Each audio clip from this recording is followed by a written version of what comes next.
аяқ саусақтарының арасында байқатпай орналасып алатын көзге көрінбейтін саңырауқұлақ уақыт өте келе аяқ тырнағын да терісін де бүлдіре алады. Сол саңырауқұлақ жылы жердің бәрінде болады, байқатпай-ақ жабыса қалады. Төменде баяндалған кеңестер қышытуды тоқтатып, паразитті құртуға көмектесе алады. Сол себепті видеоны соңына дейін көрулеріңізді сұраймын. Және де Топ KZ арнасының көрермендерінің 99% видеоларды арнамызға тіркелмей көреді. Сіз болып және біз болып осы сандардың орнын ауыстыруға тырысайық. Сол себепті міндетті түрде арнаға тіркелуді ұмытпаңыздар.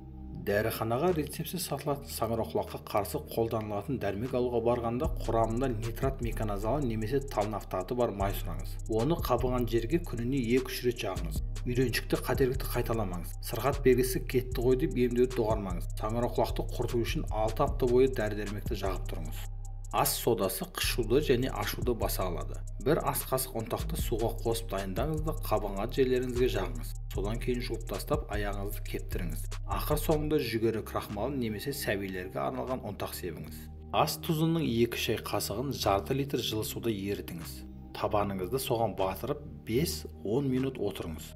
Саңырауқұлақ құрып біткенше соны істеңіз. Шай теріні тамаша құрғатады. 5 қалташасын 1 литр қайнаған суда кемі 5 минут демдеңіз. Шай жылымшы болған кезде ыдысқа құйыңыз да табаныңызды 30 минут батырып отырыңыз. Жұмсақ құрғатқыш заты бар тыныштандыратын компресс қышудан және ашытудан көмектеседі. Сондай-ақ күлдіреп кеткен жеріңізді құрғатады. Буров сұйығының 2 ас қасығын суық суға араластырыңыз. Ақ түсті матаны соған батырып, күніне 3-4 рет қабынған жерге басып 15-20 минут ұстаңыз. Бәрінен мықты кәдімгі айран. Айранды қабынған жерге жағыңыз да кептіріңіз.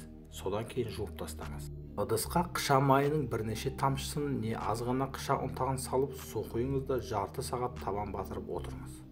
Шай ағашының майы терінің қышқылдығын өзгертіп, саңырауқұлақтың көздегенін болдырмайды. Сол майды нақ сондай мөлшердегі зәйтүн майымен араластырып, қабынған жерге күніне 2 рет жағыңыз. Лаванда майының 3 тамшысын кез келген өсімдік майымен араластырып, оны қабынған теріге күн сайын жағыңыз.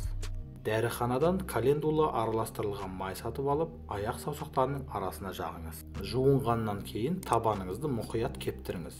Саусақтар арасын фенмен кептіруге болады.